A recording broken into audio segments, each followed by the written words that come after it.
오늘 우리에게 주시는 하나님의 말씀은 요한계시록 3장 14절로 22절까지의 말씀입니다.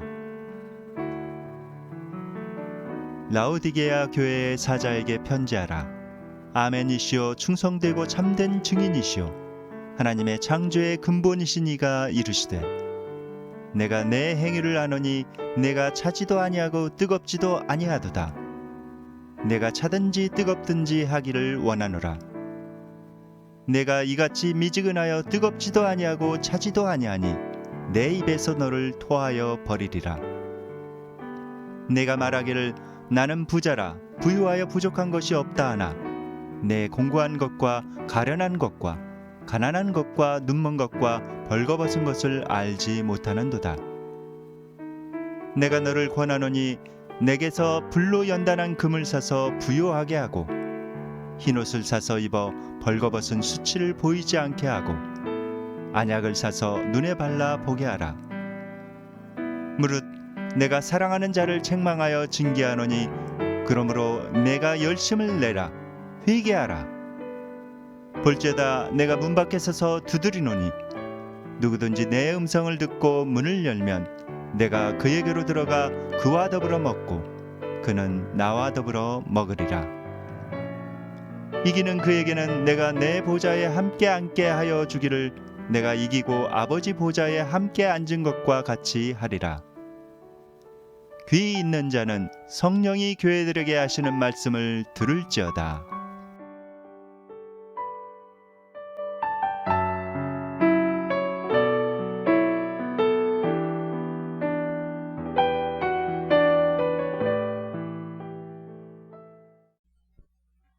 일전에 컴패션의 초대로 인해서 필리핀에 방문한 적이 있습니다. 방문의 목적은 우리가 아동을 후원하고 있는데 후원 아동이 이렇게 후원을 받았을 때 어떤 영향을 받으며 어떻게 자라가고 있는지 현장을 살펴보기 위함이었습니다. 필리핀에 도착해서 먼저 현지 교회에서 예배를 드렸습니다. 그런데 그 현지 교회의 모습은 우리나라의 60, 70년대 창고와 같이 그렇게 허름한 그런 곳이었어요. 그곳에서 많은 이들이 함께해서 이렇게 예배를 드렸습니다. 그들은 굉장히 밝은 미소를 띠면서 이렇게 인사를 나눴고 정말 정겹게 교회 생활을 하고 있었습니다.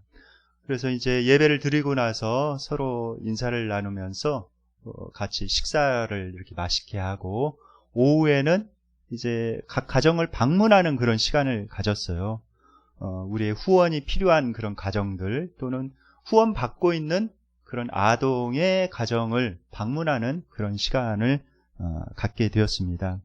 첫 번째 방문한 그런 가정은 4, 5평 정도 되는 그런 집에 살고 있는 그런 가정이었습니다. 아주 작은 집인데 부엌도 한 0.5평 너무 이렇게 작은 그런 부엌이 있고 그곳에서 그런데 무려 8명이나 되는 그런 가족들이 생활하고 있다고 이렇게 말씀을 했습니다. 화장실도 없는 거, 화장실은 공용 화장실, 밖에 공용 화장실을 이용한다고 하더라고요. 그리고 두 번째 방문한 그런 집은 참 마음이 이 집을 방문하고 나서 참 마음이 아팠는데 태풍이 불어가지고 이 판자로 만든 집이 다 날아간 거예요. 날아가서 겨우 그 판자들을 주워다가 이렇게 칸막이를 이렇게 만들어 가지고 거기에서 생활하고 있는 것입니다. 근데 아기 난 지 얼마 안 된 그런 산모더라고요. 산모가 그곳에서 생활하고 있었습니다. 부엌이 없길래 음식은 어떻게 만들어 먹냐고 이렇게 물어봤어요. 물어봤더니 음식은 밖에서 이렇게 만들어서 이렇게 가져온다고, 밖에 길에 나가서 이렇게 만들어가지고, 그다음에 화장실은 물론 없고요. 그런 열악한 그런 환경 가운데 살고 있는 모습을 보면서 참 마음이 아팠습니다. 그 다음에 방문한 집은 너무나도 가난해가지고 집이 아예 없어요. 집이 없어서 마을에 이렇게 연못이 있는데 그 연못 위에다가 이렇게 집을 지었더라고요. 연못 위에다가 판자로 이렇게 해가지고 이렇게 집을 지었는데 거기에서 한 10여 명 되는 가족들이 이렇게 생활을 하는데 비가 많이 오면 이렇게 잠긴다고 이렇게 했습니다. 그런데 그들은 그러한 열악한 환경 가운데서도 서로를 향한 그런 사랑과 또 감사의 마음을 잊지 않고 있더라고요. 너무 감사하다고 이렇게 이야기를 하면서 밝은 웃음으로 우리를 맞아주는 그들의 모습을 보게 되었습니다. 그리고 나서 이제 그 컴패션의 후원을 받아서 이제 성장한 그런 아이들과 함께, 그러니까 이제 대학 청년들이 된 것이죠. 대학교 졸업생도 있고 대학생도 있는데 그들과 함께 이제 나누는 그런 시간을 가졌어요. 따로 이제 모임을 가져서 모임 장소에서 그들의 간증을 듣고 서로 질문하고 그 이야기를 듣는 그런 시간을 가졌습니다. 그래서 그들이 참 바르게 자랐더라고요. 굉장히 밝고 정말 자신감 있고 정말 바르게 이렇게 자라서 지금 그런 리더의 역할을, 지도자의 역할을 그 필리핀에서 수행하고 있는 그들의 모습을 봤습니다. 교회에서도 이제 가난한 아이들, 또 돌봐야 되는 그런 아이들을 가르치고 그들을 또 그들의 멘토가 되어가지고 이끌어주고 있는 그들의 모습을 보게 되었어요. 그러면서 같이 가셨던 분 중에 하나가 이렇게 물어봤어요. 만약에 여러분이 컴패션의 이런 후원을 받지 않았더라면 여러분들의 삶은 어떻게 되었을 거라고 이렇게 생각하십니까? 이렇게 물어보니까 그 이야기를 듣고 눈물을 짓더라고요. 눈물을 흘리면서 그 이야기를 하는 거예요. 컴패션의 이런 후원이 없었더라면은 저희들의 삶은 정말 비참한 상태로 머물렀을 것입니다. 컴패션의 후원을 받지 않은 다른 친구들의 삶을 보면은 그것을 알 수가 있습니다. 그래서 이렇게 후원받은 것이 저희들의 인생이 완전히 바뀌게 되는 그런 놀라운 그런 계기가 되었습니다. 하면서 진심으로 눈물을 흘리면서 감사해야 하는 그들을 만나게 되었습니다. 참 우리보다도 훨씬 밝더라고요. 그 현지 필리핀 교회에 이렇게 가서 성도들을 만나 보는데 정말 가난하고 열악한 환경 가운데 이렇게 살지만은 정말 감사함이 있고 정말 서로 사랑함이 있는 그런 모습을 보게 되었습니다. 데살로니가전서 5장 16, 18절 말씀 다 함께 읽겠습니다. 시작. 항상 기뻐하라. 쉬지 말고 기도하라. 범사에 감사하라. 이것이 그리스도 예수 안에서 너희를 향하신 하나님의 뜻이니라. 네. 항상 기뻐하라. 그리고 범사에 감사하라고 주님께서 말씀하십니다. 오늘은 추수 감사주일이죠. 우리가 감사주일을 맞이해서 우리 자신들을 이렇게 잘 살펴보기를 원합니다. 현재 우리는 어떻습니까? 진정 하나님께 감사하고 있습니까? 우리가 가만히 생각해 보면은 제가 어렸을 때만 해도 굉장히 이렇게 못 살았어요. 제가 초등학교 다닐 때만 해도 필리핀보다도 훨씬 못 사는 나라가 우리나라였습니다. 어렸을 때 이렇게 보면은 차를 구경을 못한 것 같아요. 제가 시골에 살았는데 승용차를 구경을 하지 못할 정도였습니다. 그런데 지금은 거의 집집마다 이렇게 승용차가 있을 정도가 이렇게 되었죠. 그리고 전 세계적으로 또 다른 선진국들도 이제는 대한민국은 선진국이다 이렇게 인정하는 그런 나라가 되었고 세계에서 지금 굉장히 주목하고 있는 그런 나라 중에 하나가 되었습니다. 그런데 이렇게 우리가 잘 살게 되었는데 진정 우리 감사하는 그런 마음이 있는지, 혹 너무 부유하기 때문에 모든 것을 당연히 여겨서 정말 이런 감사의 마음, 서로를 향한 이런 사랑하는 마음이 식어버린 것은 아닌지 우리 자신을 살펴봐야 되겠습니다. 오늘 본문에 보면은 너무 부유해서 감사와 사랑을 잃어버린, 그 다음에 뜨거운 그런 열정을 잃어버린 교회가 하나 나옵니다. 바로 라우디게아 교회입니다. 이 라우디게아는 굉장히 잘 사는 나라였어요. 위치는 어디에 있냐면은 이 지도에 이렇게 보시면은 필라델피아 동남쪽 40마일 지점에 이렇게 떨어져 있습니다.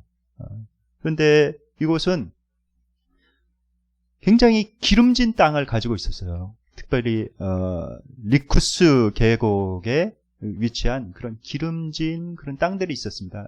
이곳에는 아주 목초가 굉장히 이렇게 잘 자라고 있어서 양을 키우는데 굉장히 적합한 이렇게 땅이었습니다. 거기서 많은 양을 이렇게 키웠는데 그 양모 산업이 당연히 이렇게 발달되게 되었죠.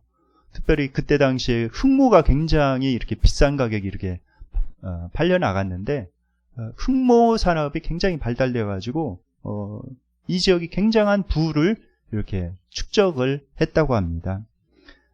또한 이 지역은 교통의 요지예요. 우리나라로 따지자면은 대전이라고 볼 수가 있습니다. 대전에서는 서울로 가나 부산으로 가나 어떤 호남으로 가나 어느 쪽으로 가나 이렇게 쉽게 접근할 수 있죠. 도로가 굉장히 발달된 도시가 대전이죠. 바로 이 라오디게아가 그랬다고 합니다. 그곳에 도로가 이렇게 쭉 뚫려 있는데 아주 도로가 교차하는 그 지점에 이 라오디게아가 위치해 있는 거예요. 그래서 드로아, 에베소, 골로새 등 주요 도시 지역과 쉽게 연결되는 지역이 바로 이 라오디게아 지역이었습니다. 그로 말미암아 상업이 굉장히 이렇게 발달되게 되었고 금융업도 이렇게 발달되어 가지고 그 라오디게아가 굉장히 부유하게 이렇게 되었습니다. 기록에 의하면은 어떤 사람들이 그렇게 이렇게 평가를 했어요. 라오디게아는 지상에서 제일 잘 사는 그런 지역이다, 그런 도시다라고 평가할 정도로 이렇게 잘 사는 그런 나라였습니다. 얼마나 이들이 잘 살았냐면은 그때 AD 61년경에 주 61년경에 큰 지진이 일어났어요. 터키 지역에 큰 지진이 일어나가지고 많은 도시가 이렇게 무너졌습니다. 그런데 이제 로마 황제가 이제 그 도시를 재건해 주는데 이렇게 도와주겠느라고 이렇게 제안을 했어요. 다른 도시들은 정말 감사함으로 이렇게 받아들였죠. 너무 감사합니다. 그런데 한 도시가 딱 거절을 합니다. 그 도시가 어느 도시냐면 라오디게아 도시예요. 왜 거절을 했냐면 우리는 충분합니다. 이런 거 재건할 수 있는 충분한 여력이 있으니까 우리는 그냥 스스로 재건을 하겠습니다. 라고 이렇게 이야기를 하고 재건을 하는데 이전의 도시 모습보다도 훨씬 멋지게 도시를 다시 재건을 한 거예요. 엄청나게 멋지게. 지금도 여기 화면에 보시면은 그때 당시에 유적이 이렇게 나와 있는데 다른 유적들도 이렇게 보면 대단해요. 이게 완전한 모습으로 이렇게 무너져 있는 모습이 아니라 완전한 모습으로 있었을 때는 얼마나 더 아름다웠을까 이렇게 생각이 됩니다. 굉장히 부유한 그런 도시였죠. 그런데 주님께서 이 라오디게아 교회에게 이렇게 말씀하고 계십니다. 오늘 본문 17절 말씀입니다. 다 함께 읽겠습니다. 시작. 내가 말하기를 나는 부자라 부요하여 부족한 것이 없다 하나 내 공고한 것과 가련한 것과 가난한 것과 눈먼 것과 벌거벗은 것을 알지 못하는 도다. 네. 네가 부유하다고 부자라고 이렇게 하지만은 실상은 너는 가난한 자다. 이렇게 예수님께서 평가를 하고 계신 것입니다. 라오디게아 교회는 너무 이렇게 부자들이 모인 그런 교회였고 부유했기 때문에 그냥 영적인 시각을 잃어버린 거예요. 그냥 아이고 이 땅이 나의 지상 낙원이다 이렇게 생각하면서 여기에서 영원히 누리면서 이렇게 살아야지 라고 이렇게 살았던 것 같습니다. 이 땅의 부귀 영화에 흠뻑 취해가지고 영적인 시각을 잃어버린 거예요. 그리고 신앙생활, 교회 다니면서 신앙생활을 하지만은 그런 신앙생활을 하는 것도 그냥 내 삶의 장식품 하나 더한 것 정도로 이렇게 여겼던 것입니다. 영적인 시각을 잃어버리고 영원한 하나님의 나라가 있다는 것을 잃어버렸어요. 우리가 이 땅에서 영원히 살 수가 없죠. 이 땅은 잠깐뿐입니다. 잠깐뿐이에요. 금방 덧없이 우리 인생이 지나가 버리죠. 그 다음에 우리가 영원히 머물 곳은 하나님의 나라입니다. 이 땅에서 우리는 나그네예요. 잠시 머물다가 가는 나그네입니다. 다윗이 이렇게 기도했죠. 주님 알려주십시오. 제 인생의 끝날이 언제입니까? 제 인생이 얼마나 남아있습니까? 그것을 저에게 좀 알려주십시오. 라고 기도를 하면서 다음에 말씀을 해요. 시편 39편 5절 말씀입니다. 다 함께 읽겠습니다. 주께서 나의 날을 한 뼘 길이만큼 되게 하심에 나의 일생이 주 앞에는 없는 것 같사오니 사람은 그가 든든히 서 있는 때에도 진실로 모두가 허사뿐이니이다. 다시 고백하는 거예요. 나의 인생이 한 뼘 길이와 같습니다. 그만큼 짧다는 거예요. 나의 인생이 참으로 이렇게 짧군요. 어렸을 때는 우리의 인생이 참 긴 것처럼 이렇게 느껴지죠. 저도 어렸을 때 이렇게 생각해 보면은 이렇게 학교 운동장에서 뛰어노는데 한참을 뛰어노도 해가 중천에 있고 해가 잘 안 가더라고요. 그리고 중고등학교 때까지는 시간이 잘 안 가더라고요. 대학교 되니까 조금 시간이 이렇게 느껴지더니 30세가 넘어가니까 시간이 빨리 가기 시작하더니 40대, 50대 금방 이렇게 지나가는 것을 이렇게 느끼게 되었습니다. 어떤 분이 그래요. 인생의 속도는 그 나이와 같다. 이렇게 말씀을 했습니다. 여러분들은 어느 속도로 이렇게 달리고 있나요? 이 속도가 참 빨리 이렇게 우리의 인생이 그렇게 빨리 지나가고 있는 거예요. 한 가지 분명한 사실은 우리의 인생이 끝지점이 있다는 거예요. 종말이 있다. 금방 지나간다. 자신의 인생이 끝나는 그날이 오고야 만다는 사실입니다. 지금도 생각해 보면 어떻게 이렇게 세월이 빨리 흘러갔지? 이런 생각이 돼요. 반백년이 이렇게 반백년 이렇게 살다 보니까 금방 어쩜 이렇게 인생이 빨리 지나갔을까? 지금도 마음은 청춘 시절 그 마음인데 어느새 제 육체를 보고 또 자라는 자녀들을 보면 그것을 실감합니다. 참 이렇게 빨리 인생이 흘러가는구나. 나에게 이제 인생이 그렇게 많이 남지는 않았구나. 다윗은 이렇게 기도하면서 그 인생의 지혜를 얻게 된 것입니다. 그리고 이 영적인 시각을 가져야 되는 것이죠. 누가복음 16장에 보면은 거지 나사로와 부자 이야기가 나와 있습니다. 부자는 너무 부유했죠. 그래가지고 가진 것이 많아서 매일 잔치하면서 먹고 마시고 정말 그렇게 이렇게 살았습니다. 그러니까 그런데 이 나사로는 거지 나사로는 너무 가난한 거예요. 옷도 해진 옷을 입고 또 몸에 상처도 많고 그런데 이제 먹을 것이 없으니까 그 먹을 것을 구걸하러 부자의 집에 가가지고 상에서 떨어지는 음식이라도 없나 그것을 이렇게 기다리면서 있는 것입니다. 그런데 개들이 와가지고 그 헌대를 이렇게 핥았다고 그래요. 얼마나 가난했는지. 그런데 이제 그 부자도 죽고 나사로도 죽게 되었죠. 근데 부자가 지옥에 떨어져가지고 지옥의 불길에서 너무 고통스러운 것입니다. 목이 마르고. 근데 눈을 들어서 딱 보니까 거지 나사로가 천국에 있는 거예요. 거기서 너무 편하게 정말 행복하게 있는 모습을 봅니다. 그것을 보고 요청을 하죠. 저를 그곳으로 이렇게 옮겨주십시오. 그렇게 못한다 이렇게 하니까 그렇다면은 나사로를 보내서 물 한 방울이라도 저에게 이 입술에 한 방울이라도 물 좀 떨어뜨려 주게 해주십시오. 나는 여기에서 너무 뜨겁고 목말라서 죽을 것 같습니다. 그러자 이야기를 합니다. 여기와 거기 사이는 큰 구렁텅이가 있어서 감히 누구도 그것을 건너갈 수가 없다. 그리고 생각해 보아라. 너는 이 세상에 살면서 부자로 살면서 네가 온갖 호사를 누렸지만은 나사로는 그곳에 살면서 가난하게 살지 않았느냐. 이제는 나사로는 이 천국에서 좋은 것을 누리고 너는 거기에서 고통을 받는 것이란다. 라우디게아 교회는 너무 이렇게 부유하고 세상 것들의 마음을 뺏겨가지고 이런 사실을 잃어버린 것입니다. 영적인 시각을 잃어버린 거예요. 그래서 영적인 시각으로 보면 자기가 얼마나 공고한지, 가난한지, 그리고 얼마나 비참한 상태 가운데, 벌거벗은 상태 가운데 있는지를 깨닫지 못했습니다.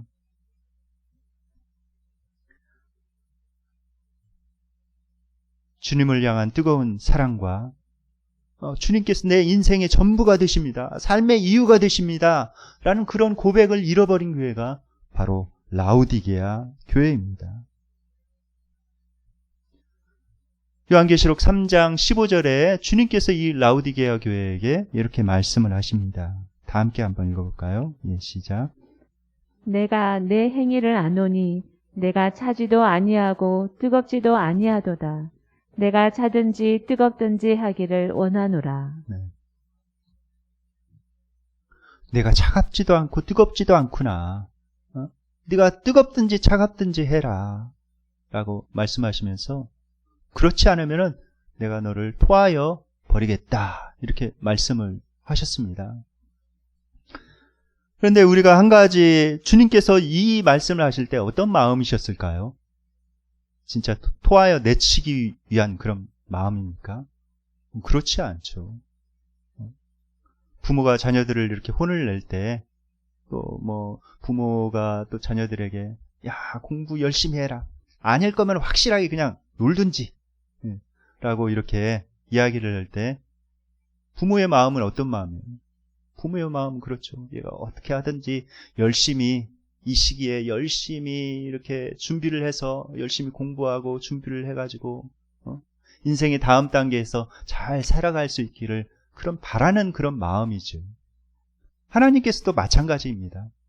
하나님께서도 얘가 올바로 자세를 돌이켜서 올바로 살아가가지고 영원한 하나님의 나라를 위해서 잘 준비된 그런 사람으로 살아가야 될 텐데 하는 마음으로 이 말씀을 하시는 것이죠. 오늘 본문의 19절에 이렇게 말씀하십니다. 무릇 내가 사랑하는 자를 책망하여 징계하노니 그러므로 내가 열심을 내라 회개하라. 주님께서도 직접적으로 이런 말씀을 하셨어요. 징계하는 이유가 뭐라고요? 사랑하기 때문에. 내가 사랑하기 때문에 징계한다는 것입니다. 사랑이 없으면은 그냥 무관심하죠. 그렇지 않습니까? 우리가 자녀들을 사랑하기 때문에 자녀들을 부지런히 징계하죠. 근데 이 징계라는 단어가 헬라어 원어에 보면 파이디오라고 이렇게 나와 있어요. 그 뜻은 훈련하다라는 그런 의미입니다. 훈련시키는 거예요. 하나님께서 우리를 사랑하시기 때문에 훈련시키는 것입니다. 마치 부모가 자녀를 사랑하기 때문에 근실히 징계하면서 이렇게 훈련을 시키는 것처럼 하나님께서 그렇게 하시는 것입니다. 만약에 그것이 없다면은 우리는 사생자요, 버리운 자인 것이죠.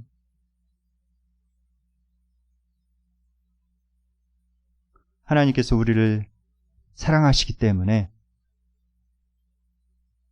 우리를 이렇게 훈련시키시고 올바른 자세로 영원한 하나님의 나라를 위해서 살아갈 수 있도록 훈련시키시는 것입니다. 이제 하나님께서 라우디게아 교회에게 세 가지 처방전을 내리십니다. 요한계시록 3장 18절 말씀 다 함께 읽겠습니다. 시작. 내가 너를 권하노니 내게서 불로 연단한 금을 사서 부요하게 하고 흰옷을 사서 입어 벌거벗은 수치를 보이지 않게 하고 안약을 사서 눈에 발라 보게 하라. 첫 번째 처방전은 어떤 처방전인가?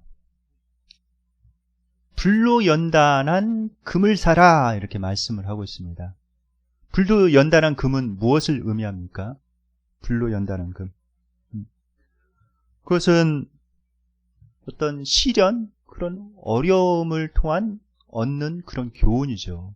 베드로전서 1장 7절에 보면 너의 믿음의 확실함은 불로 연단하여도 없어질 금보다 더 귀하여 예수 그리스도에 나타나실 때 칭찬과 영광과 존귀를 얻게 하려 하심이니라 이렇게 말씀하고 있습니다. 우리에게 주어지는 불과 같은 그런 시험들, 어려움들, 그것을 통해서 얻는 교훈들이 참 많아요.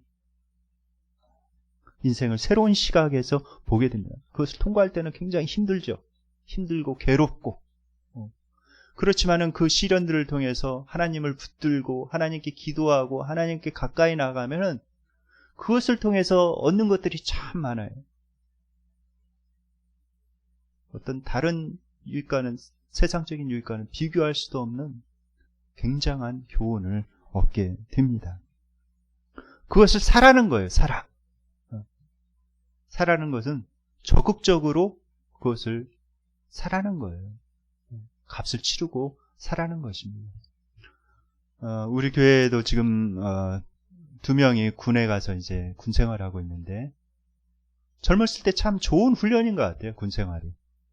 언제 그런 경험을 해보겠습니까? 들어가서 극도로 이제 사생활을 통제받죠. 같이 단체 생활을 해야 되니까 극도로 사생활을 이렇게 통제받고, 또 굉장히 훈련도 굉장히 힘든 그런 훈련을 받지만은 그것을 통해서 얻게 되는 그 유익이 많이 있습니다. 그것을 통해서 새로운 세계를 경험하면서 그 어려움들을 통해서 더 강해지고, 사람들과 같이 어울려서 사는 법도 이렇게 배우게 되고, 그러는 것이죠.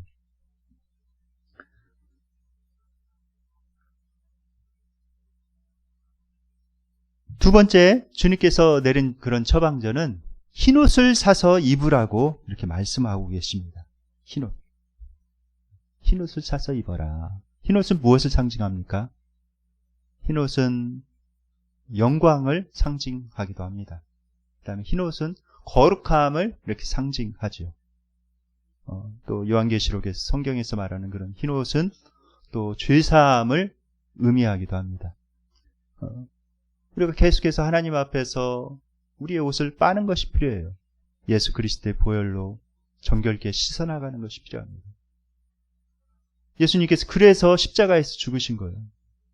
우리가 인생을 살아가면서 넘어질 수가 있죠. 그런데 넘어진 상태로 그냥 머물러 있기를 원치 않으세요. 오뚜기처럼 일어나서 하나님 앞에 자백하고 하나님의 그 죄의 용서함을 힘입어서 다시금 뚜벅뚜벅 자신에게 주어진 길을 걸어가기를 하나님께서는 원하십니다. 그래서 흰옷을 사서 입으라는 그런 말씀입니다. 세 번째는 안약을 사서 눈에 발라보게 하라고 이렇게 말씀하십니다. 안약을 사서 눈에 발라보게 하라.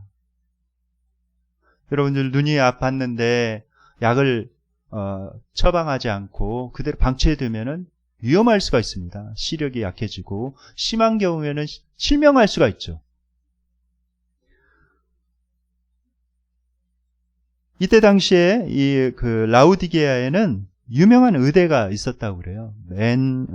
카루라라는 의학 전문 학교가 있었다고 합니다. 거기에서는 굉장히 안약으로 굉장히 유명을 했는데 그 안약 이름이 부르기아 안약이었대요. 부르기아 안약. 그래서 그 부르기아 안약을 이렇게 눈에 넣으면은 웬만한 안질은 다 나았다고 합니다. 굉장히 유명했죠. 주님께서 그렇게 하라는 거예요. 사서 네가 그 안약을 사서 너의 눈에 넣어라. 그래서 영적인 시력을 회복해라. 이렇게 말씀하고 있습니다. 무엇을 사야 합니까? 먼저 하나님의 말씀을 사야 합니다. 주의 말씀은 내 발의 등이요 내 길의 빛이니이다. 이렇게 말씀하고 있어요. 하나님의 말씀을 열심히 들어야 돼요. 경청을 해야 됩니다. 그리고 하나님의 말씀을 시간을 내서 읽어야 됩니다. 하나님의 말씀을 읽어야 내가 영적인 시야가 흐려지지 않고 회복이 돼요. 그렇지 않으면 각종 세상의 그런 자랑과 세상 것들이 내 머리에 들어오고 눈에 들어오고 마음에 들어오고 그러면서 나를 이렇게 지배하기 시작합니다. 하나님의 말씀을 열심히 우리가 읽고 암송하고 또 공부하고 열심히 마음에 새겨야 되는 것입니다. 19세기에 영국 교회를 이끌었던 라일 목사님이라고 계십니다. 이분이 바로 라일 목사님이신데 그때 당시에 영국에 큰 반향을 일으켰던 그런 목사님이시죠. 그때 당시 이제 많은 사람들이 교회 예배당 다니면서 이렇게 신앙생활을 하고 있었는데 그들에게 폭탄과 같은 메시지를 이분이 던지셨습니다. 그분이 이렇게 이야기를 해요. 제가 읽어드리겠습니다. 안타깝게도 구원에 이르는 믿음이 없고 그리스도와의 진정한 사귐이 전혀 없는 게 분명한데도 죽으면 천국에 갈 거라고 말하는 사람들이 많이 있습니다. 하지만 이런 사람들은 천국에 적합하지 않습니다.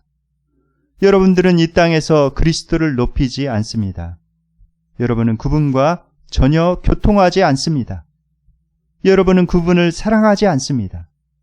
여러분이 천국에서 무엇을 할 수 있겠습니까? 천국은 결코 여러분을 위한 곳이 아닙니다. 천국의 기쁨은 결코 여러분을 위한 기쁨이 아닙니다. 천국의 행복은 여러분이 소유할 수 없는 행복입니다. 천국은 여러분의 마음에 따분하고 부담스러울 것입니다. 그러므로 늦기 전에 회개하고 변화를 받으십시오. 천국에 대한 확실한 준비는 예수 그리스도와의 교제임을 명심하십시오. 라고 그는 외쳤습니다.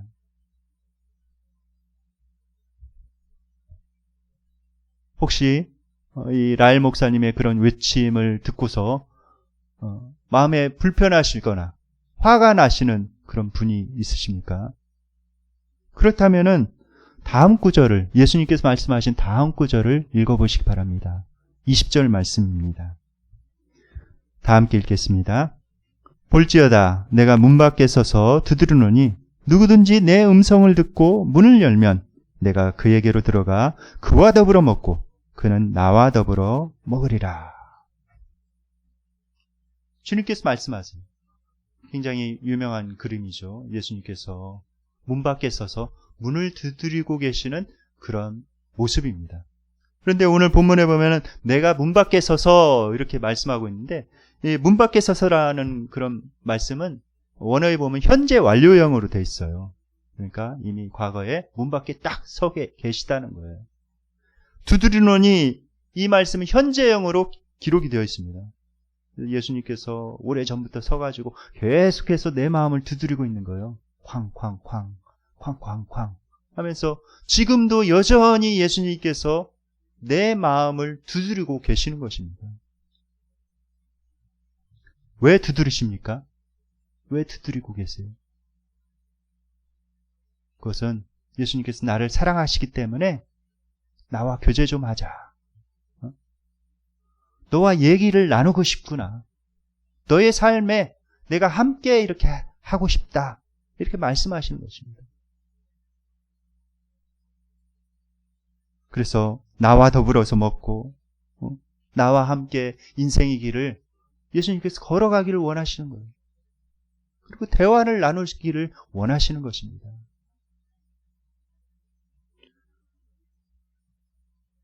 우리를 사랑하시기 때문에 그렇지요.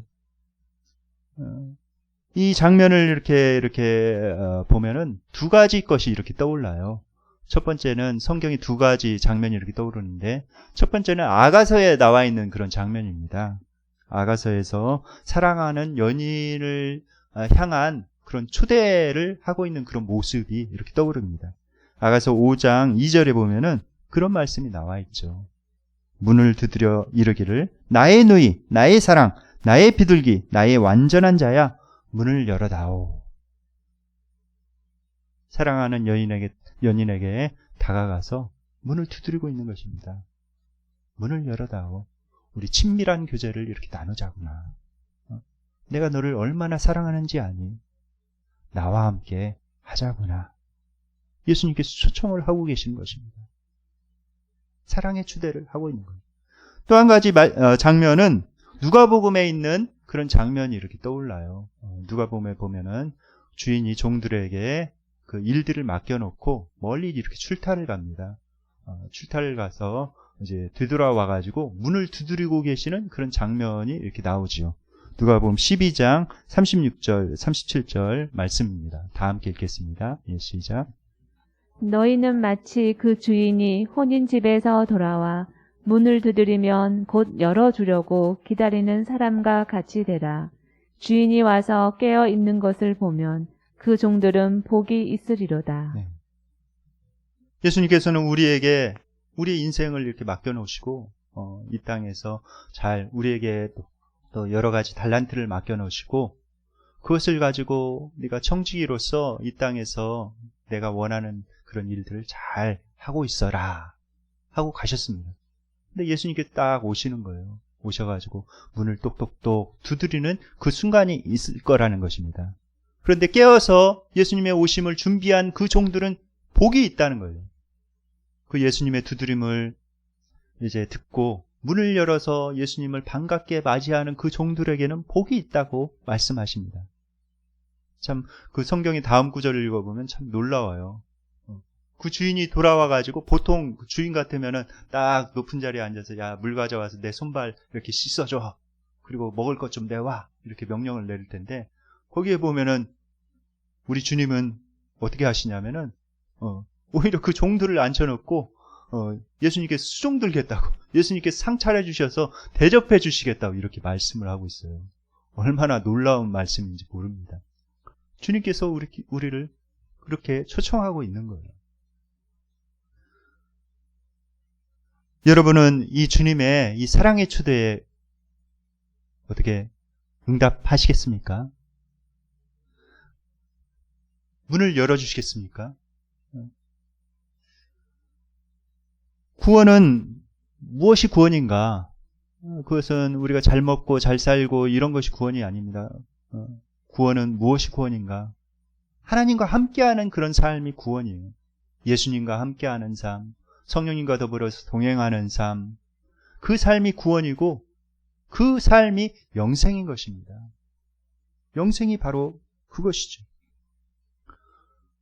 만약에 어떤 사람이 교회에 다닌다고 하지만 하나님과의 그런 인격적인 이런 교제가 없다면 그 사람이 정말 구원받은 사람이겠습니까? 여러분들은 어떻게 생각하세요? 예수님 믿는다고 하면서도 예수님과 전혀 어떤 교통이 없어. 교제가 없어. 그렇다면 그 사람이 정말 구원받는 그런 사람일까요?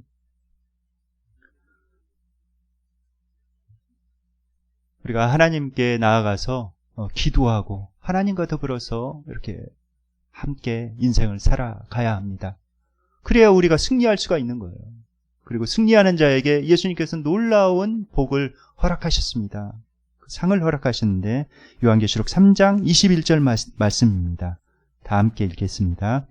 이기는 그에게는 내가 내 보좌에 함께 앉게 하여 주기를 내가 이기고 아버지 보좌에 함께 앉은 것과 같이 하리라. 이기는 그 사람에게 무엇을 주시겠다고 약속하셨습니까? 놀라운 약속이에요. 예수님께서 천국에서 딱 예수님의 보좌가 있는데 그 보좌에 함께 딱 앉게 해주시겠다는 거예요. 얼마나 큰 영광인지 몰라요. 하나님께서 앉으신 그 보좌에 나도 딱 앉을 수 있게 자리를 마련해 주시겠다는 거예요. 정말 엄청난 영광스러운 일이죠.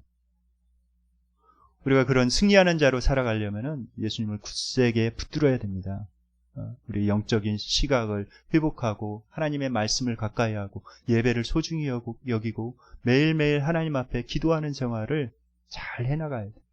그래야 우리가 영적인 시각을 갖게 되고 이 땅에서 어떻게 살아가야 될지를 알게 되고 이 땅에서 진정 주님께서 원하시는 그 일들을 이루어 나갈 수 있는 것입니다. 원하옵기는 지금 예배드리는 모든 분들이 정말 그러한 삶을 살아서 정말 이기는 자가 되어서 하나님께서 약속하신 그런 놀라운 복을 받는 그런 삶을 사시기를 예수님의 이름으로 축원드립니다. 이제 말씀을 묵상하며 기도하는 시간을 갖도록 하겠습니다.